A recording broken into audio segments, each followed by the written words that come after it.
میرے دل کی دھڑکن بہت ہی تیز ہو گئی۔ یوں محسوس ہو رہا تھا جیسے آج دوبارہ سے سینے میں درد ہو رہا ہے۔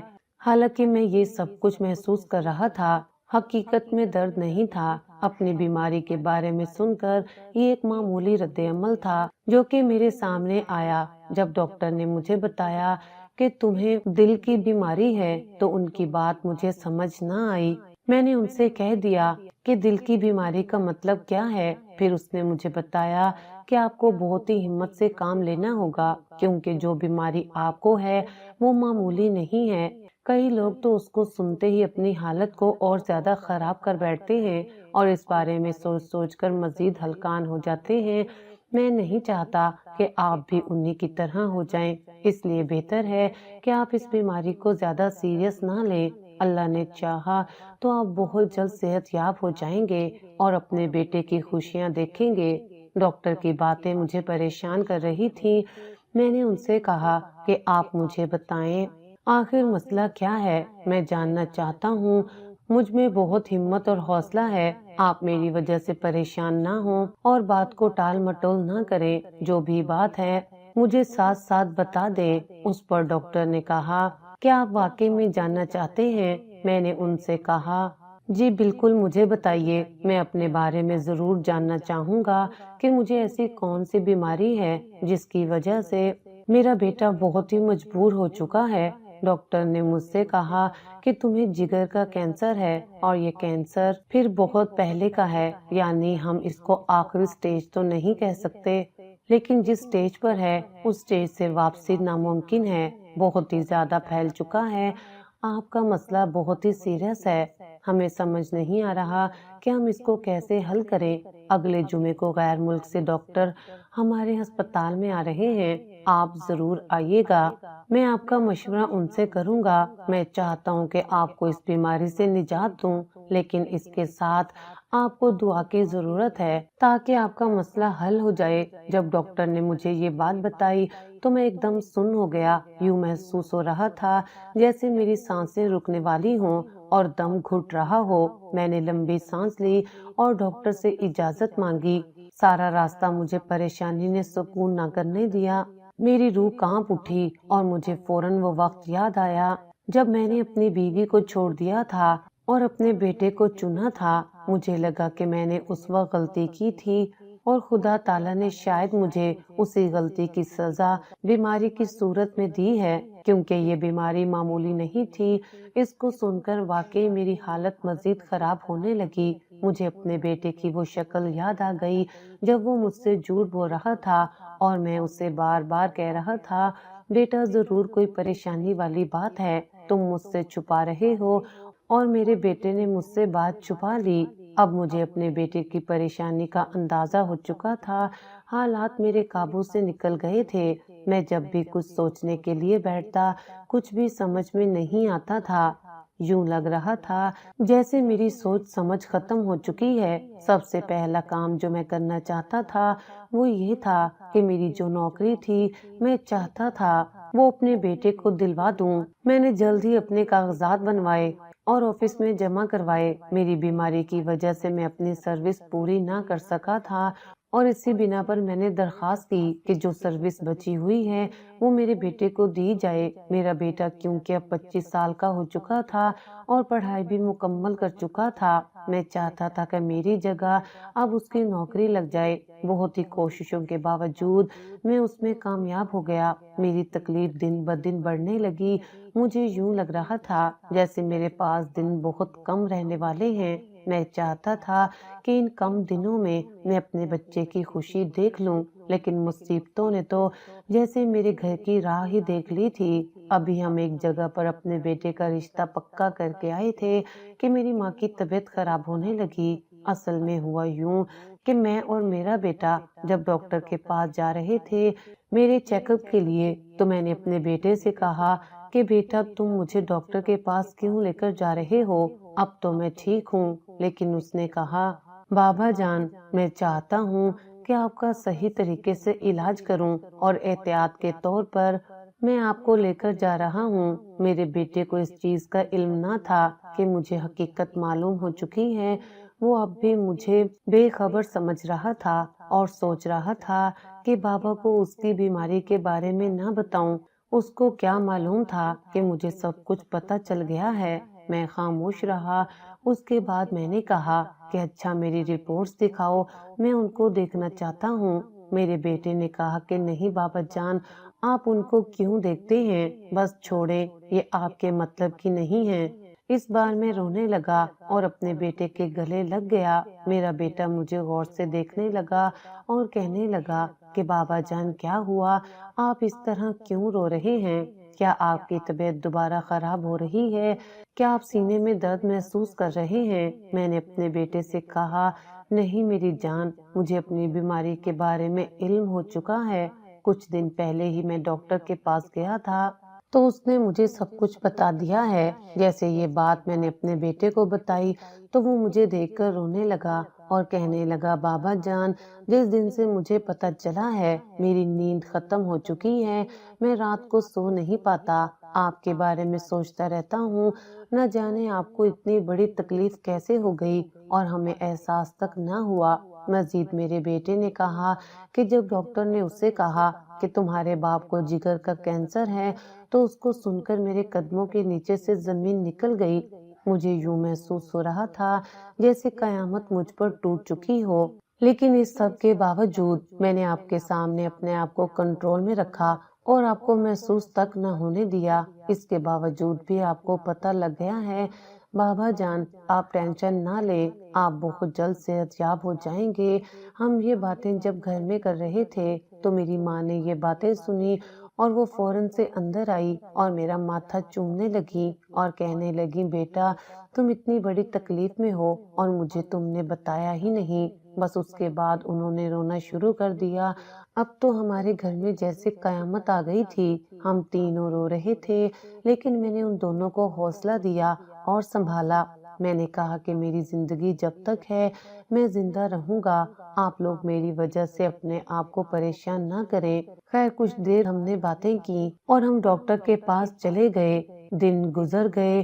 اب جب میرے بیٹے کا رشتہ پکا ہو چکا تھا تو ایک دن اچانک میری ماں کی طبیعت خراب ہو گئی۔ طبیعت اس قدر خراب ہو گئی کہ ہم ان کو ہسپتال لے گئے۔ ہسپتال جب لے گئے تو ڈاکٹر نے ان سے ایک ایسی بات کہی جس کو سن کر میرے قدموں کے نیچے سے زمین نکل گئی اور مجھے بہت ہی افسوس ہوا۔ ڈاکٹر کی بات سن کر مجھے اپنی ساری تکلیف بھول گئی۔ یہ وہ دن تھا جس دن میں یتیم ہو چکا تھا۔ میرا باپ تو میرے بچپن میں ہی فوت ہو گیا لیکن میری ماں آج مجھ سے جدا ہو گئی تھی۔ ڈاکٹر نے مجھے بتایا کہ ان کو کسی پریشانی کی وجہ سے ہارٹ اٹیک آیا ہے جس کی وجہ سے یہ فوت ہو گئی ہیں۔ میں اور میرا بیٹا بہت پریشان تھے، ہمارے پاس سب کچھ ختم ہو گیا۔ میری ماں جو میرا واحد سہارا اور آسرا تھی آج وہ بھی اس دنیا سے چلی گئی۔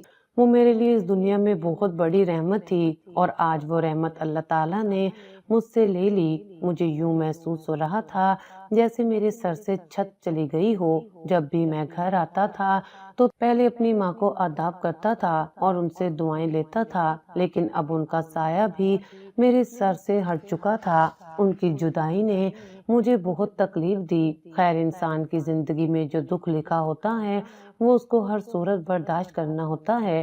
اب میری ماں بھی چلی گئی تھی۔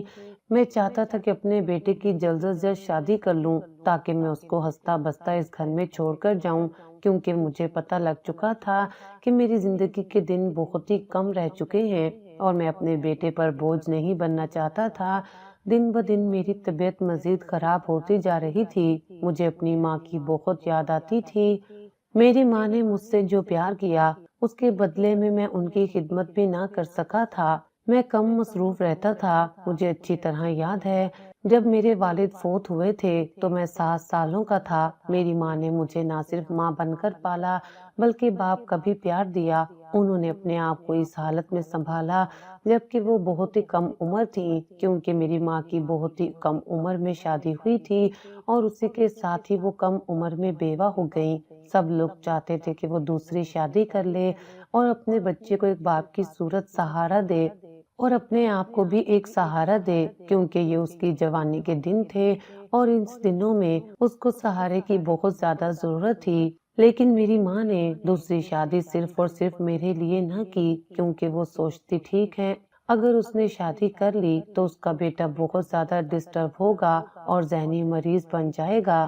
میری ماں آج سے پہلے کبھی گھر سے باہر کام کرنے نہیں گئی تھی، لیکن جب میرا باپ فوت ہوا تو انہوں نے لوگوں کے گھروں میں کام کرنا شروع کیا اور اس سے وہ میرے اخراجات پورے کرتی تھی۔ انہوں نے مجھے آج تک کسی چیز کی کمی نہیں آنے دی تھی۔ وہ میرے حالات سے واقف تھی، اس لیے وہ میرا یہ صدمہ سہ نہ سکی۔ ان کی میں واحد اور اکلوتی اولاد تھی۔ ان کا سارا انحصار مجھ پر تھا۔ جب انہوں نے میری بیماری کے بارے میں سنا تو وہ کچھ زیادہ عرصہ جی نہ سکی اور فوت ہو گئیں۔ مجھے ان سے دلی لگاؤ تھا۔ وہ میری ماں کی صورت میں ایک فرشتہ تھی۔ جب کبھی میں کسی وجہ سے اسکول میں نہ جاتا تو وہ مجھ سے بار بار پوچھتی تھی کہ بیٹا تمہیں کوئی مسئلہ تو نہیں، کسی چیز کی ضرورت تو نہیں، کیا کوئی فیس کا مسئلہ ہے، کچھ ہے تو مجھے بتاؤ۔ لیکن میں انہیں کہتا کہ امی جان ایسی کوئی بات نہیں۔ وہ میری ذرا سی بات کو لے کر بہت زیادہ پریشان ہو جاتی تھی۔ مجھے تھوڑا سا بخار ہو جاتا تو ان کی حالت مجھ سے زیادہ خراب ہو جاتی تھی۔ مجھے وہ تکلیف میں نہیں دیکھ سکتی تھی تو آج کیسے وہ میری تکلیف سن کر سہ سکتی تھی۔ ان کی دن رات کی محنت کا صلہ یہ ملا کہ میری سرکاری نوکری لگ گئی۔ جب میری سرکاری نوکری لگی تو میری ماں بہت زیادہ خوش تھی اور انہوں نے پورے محلے میں مٹھائی بانٹی تھی۔ مجھے ہر وقت دعائیں دیتی اور کہتی کہ بیٹا یہ دعائیں تمہارے ساتھ ہیں، ایک دن تمہیں ضرور رنگ لگے گا۔ اور بے شک ان کی دعاؤں کا مجھے ایسا رنگ لگا کہ میں زندگی میں بہت کامیاب ہو گیا۔ میرے بہن بھائی نہ تھے، اس لیے میری ماں نے میرے ہی کہنے پر میری شادی جلدی کروائی تھی۔ خیر جب میرا رشتہ ہوا تھا تو وہ بہت زیادہ خوش تھی کیونکہ جس لڑکی سے میری شادی ہوئی وہ بہت ہی خوبصورت اور لائق تھی۔ میری ماں کی بہت خدمت کرتی تھی۔ اولاد کی خاطر میں نے جلدی شادی تو کر لی، لیکن 10 سال کی آزمائش ہوئی، اس پر بھی میری ماں نے بہت ہی ٹینشن لی اور اپنے آپ کو ہلکان کر لیا۔ اب وہ میری تکلیف کے بارے میں سن نہ سکی اور کچھ عرصے بعد وہ فوت ہو گئیں۔ خیر جو ہونا تھا ہو چکا۔ میرے بیٹے کا رشتہ پہلے ہی تو پکا ہو چکا تھا۔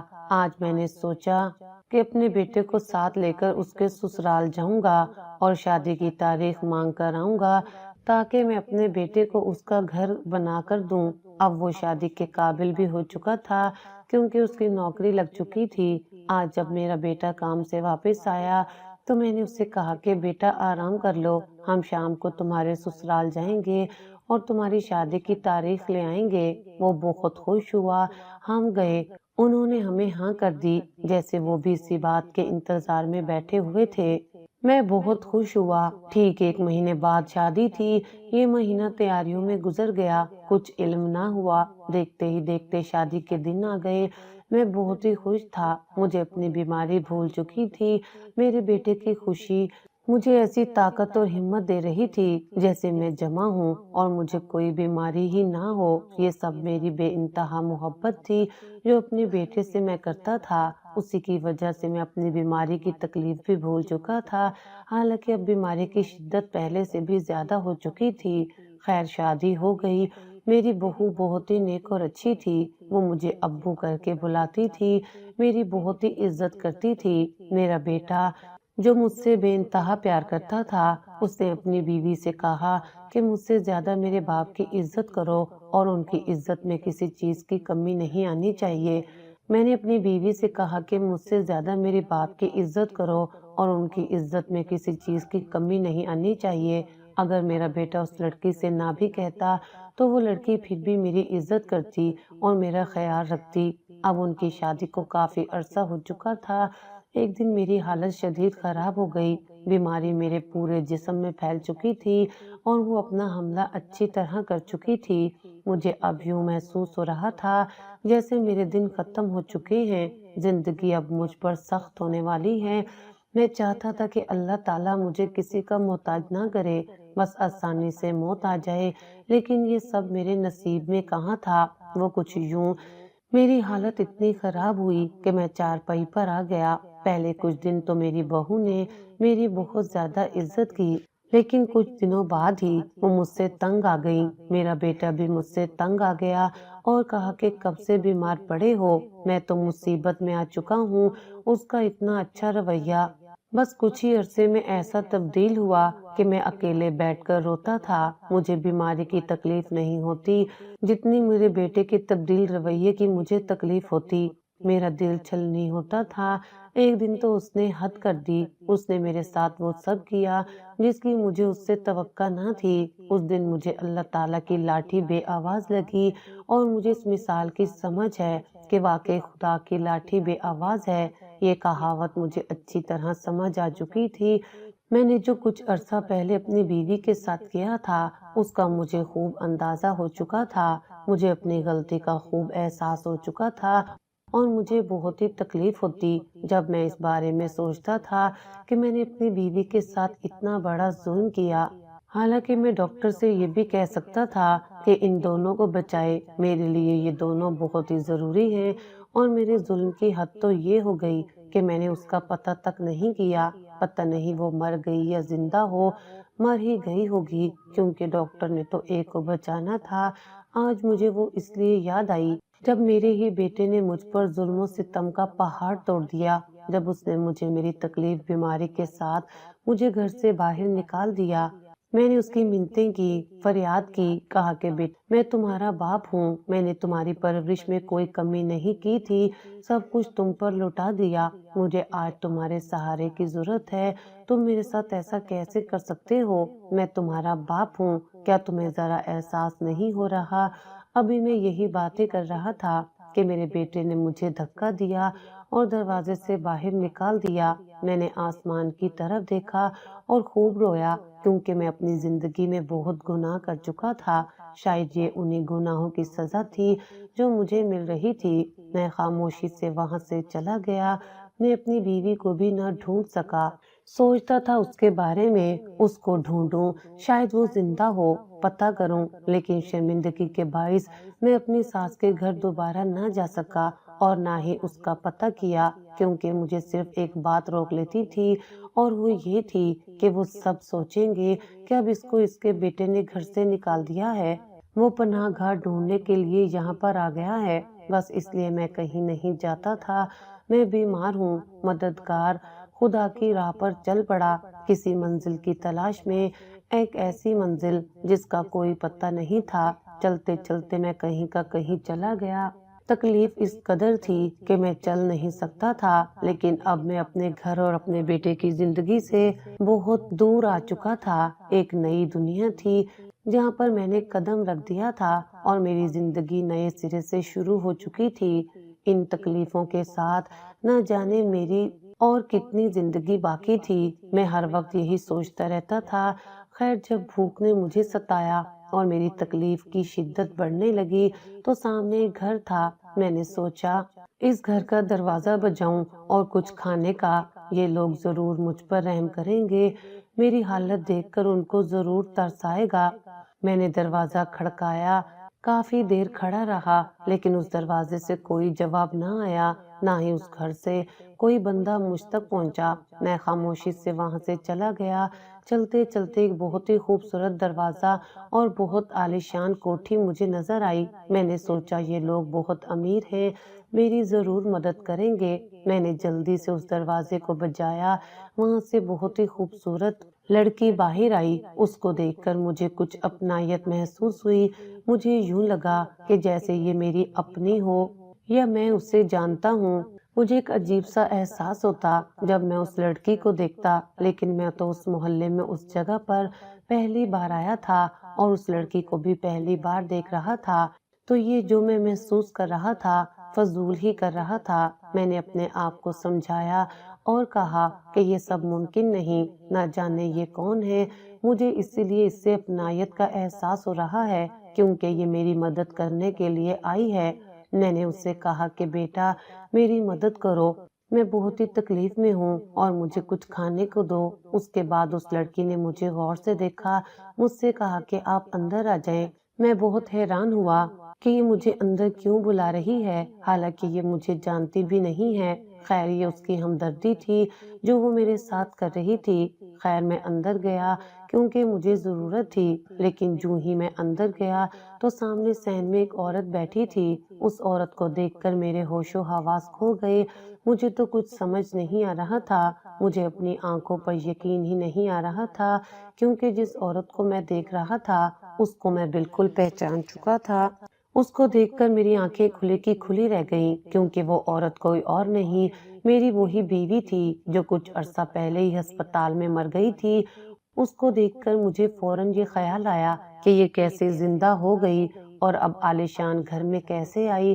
مجھے تو اس کی قسمت پر رشک آ رہا تھا، کیونکہ میں یہ سوچ چکا تھا کہ شاید وہ مر چکی ہے۔ اس کے ساتھ ہی وہ لڑکی مجھے اس عورت کے پاس لے گئی، اس سے کہا کہ امی جان یہ بہت ہی مجبور اور لاچار ہے، دیکھیں اس کی شکل سے بھی لگ رہا ہے کہ اس کو ضرورت ہے، میں چاہتی ہوں کہ میں اس کی مدد کروں، آپ اجازت دیں۔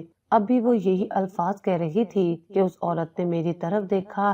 جیسے اس نے میری طرف دیکھا تو وہ چونک گئی، کیونکہ وہ بھی مجھے پہچان چکی تھی۔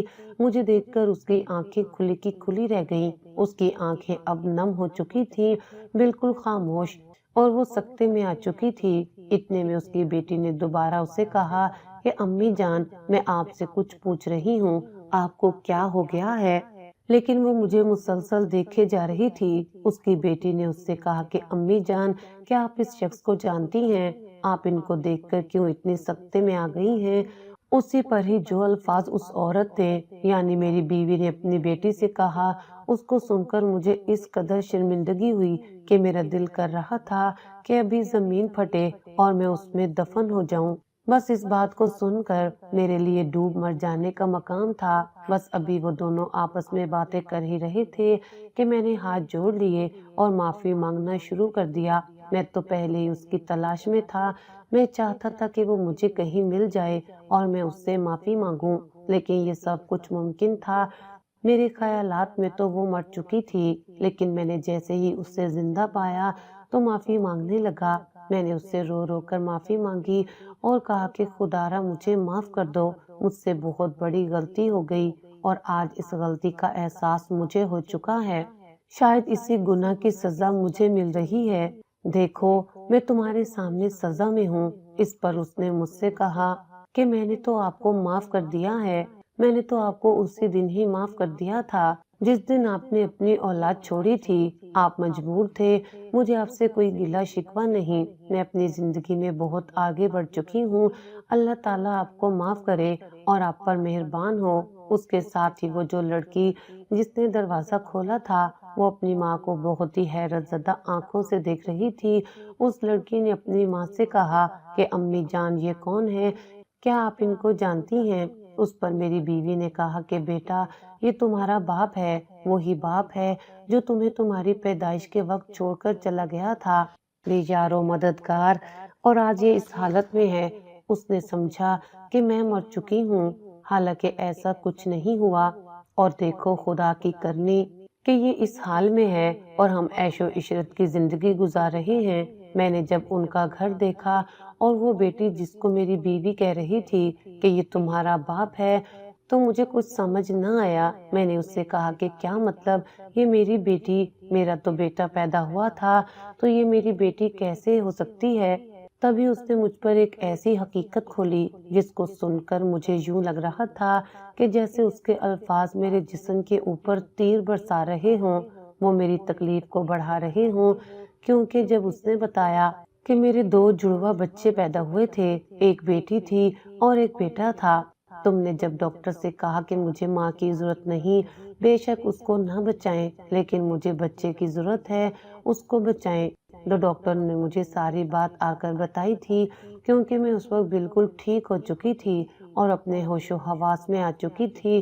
ڈاکٹر نے مجھے بتایا کہ آپ کے 2 بچے ہیں، ایک بیٹی ہے اور ایک بیٹا ہے، اور آپ کا شوہر اس طرح کی باتیں کر رہا ہے، ہمیں بھی پہلے لگا کہ آپ کو بچانا ناممکن ہے، لیکن خدا کے فضل سے آپ بچ چکی ہیں، اب بتائیں کہ کیا کرنا ہے؟ میں نے اس سے کہا کہ آپ یہ بیٹا اس کو دے دیں اور اس سے کچھ مت کہیے گا، اگر وہ میرا پوچھے یا کچھ کہے تو اس کے بعد آگے دیکھا جائے گا، فی الحال آپ ان کو یہ بچہ دے دیں، ابھی ڈاکٹر نے آپ کو بیٹا دیا، 1-2 گھنٹے بعد آپ وہاں سے چلے گئے، مجھے سب کچھ اچھی طرح یاد ہے۔ کچھ ہی دیر بعد میری امی روتی ہوئی میرے کمرے میں آئیں، لیکن جب وہ آئیں تو وہ دیکھ کر حیران رہ گئیں کہ میں صحیح سلامت موجود ہوں۔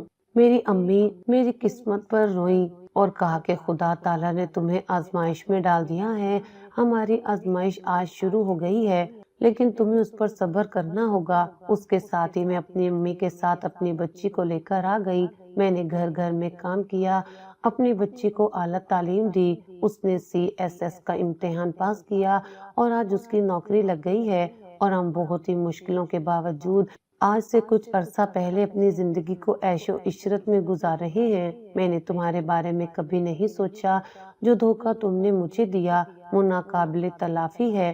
میں جب بھی تمہارے ان الفاظ کے بارے میں سوچتی ہوں تو مجھے بے حد تکلیف ہوتی ہے اور میری روح کانپ اٹھتی ہے کہ جس شخص کی مجھے سب سے زیادہ ضرورت تھی، اسی نے مجھے بے یار و مددگار چھوڑ دیا اور میرا پتہ تک نہ کیا۔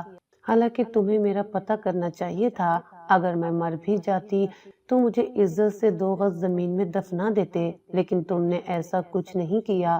خیر تم کیوں کرتے، تمہاری تو خواہش پوری ہو چکی تھی نا، اس لیے میں تمہارے لیے کوئی معنی نہیں رکھتی تھی، سو تم نے مجھے چھوڑ دیا۔ اب دیکھو، جن لوگوں کو تم نے بے یار و مددگار چھوڑا تھا، وہی لوگ تمہارے سامنے اس قدر کامیاب ہو چکے ہیں کہ تمہیں اپنی آنکھوں پر یقین نہیں ہو رہا۔ یہ تمہاری بیٹی ہے۔ مجھے بہت ہی شرم محسوس ہو رہی ہے کہ میں اس سے یہ کہہ رہی ہوں کہ یہ شخص جو بھکاری بن کر تمہارے گھر پر آیا ہے، یہ تمہارا باپ ہے۔ تمہاری یہ حالت دیکھ کر مجھے دلی طور پر افسوس ہوا۔ میں کبھی سوچ بھی نہیں سکتی تھی کہ حالات تمہیں اس قدر ذلیل و رسوا کریں گے۔ خیر جیسے میری بیٹی نے یہ الفاظ سنے تو اس کی آنکھیں نم ہو گئیں اور وہ بے ساختہ ہو کر رونے لگی۔ اتنے میں نے ابھی اسے غور سے دیکھا ہی نہیں تھا کہ وہ بھاگ کر آئی اور میرے گلے لگ گئی۔ میں بہت ہی خستہ حال میں تھا، میرے کپڑے بہت ہی میلے تھے، لیکن اس نے کسی چیز کا خیال نہ کیا اور آ کر میرے گلے لگ گئی۔ جب میں نے اسے گلے لگایا تو مجھے بہت ہی راحت اور سکون ملا اور اپنے کیے پر مجھے بہت ہی شرمندگی ہوئی۔ میں نے ان سے معافی مانگی۔ اس پر میری بیٹی نے مجھ سے پوچھا کہ بابا جان آپ کی یہ حالت کس نے کی ہے؟ تب میں نے اس کو سارا واقعہ سنایا تو انہوں نے بہت افسوس کیا اور کہا کہ خدا تعالیٰ اس کو ہدایت دے، اس کو ایسا نہیں کرنا چاہیے تھا۔ جب میں نے یہ ساری حقیقت بتائی تو میری بیٹی نے مجھ سے کہا کہ بابا جان اب آپ کو یوں در بدر پھرنے کی کوئی ضرورت نہیں، آج سے آپ ہمارے گھر رہیں گے، ہمارے ساتھ۔ وہ دونوں مجھے سچے دل سے معاف کر چکی تھی۔ میری بیٹی کو تو جیسے میرا ہی انتظار ہو، اس کو دیکھ کر لگ رہا تھا جیسے وہ مجھے بے حد پیار کرتی ہو، لیکن میں پوری زندگی میں اس سے آج پہلی بار ملا تھا، مجھے تو اس کا علم ہی نہیں تھا۔ خیر میں ان لوگوں کے ساتھ رہ گیا، میری بیٹی نے میرا علاج کروایا اور میرا آپریشن ہو گیا، آپریشن کامیاب ہو گیا۔ اب میں ان کے ساتھ بہت ہی خوشی سے اپنی زندگی گزارنے لگا اور اپنی زندگی میں بہت آگے بڑھ گیا۔ اس کے بعد میں دوبارہ کبھی بھی اپنے بیٹے کے دروازے پر نہیں گیا اور نہ ہی اسے بتایا کہ میں زندہ ہوں یا نہیں، کیونکہ اب میں اپنی زندگی میں بہت خوش تھا۔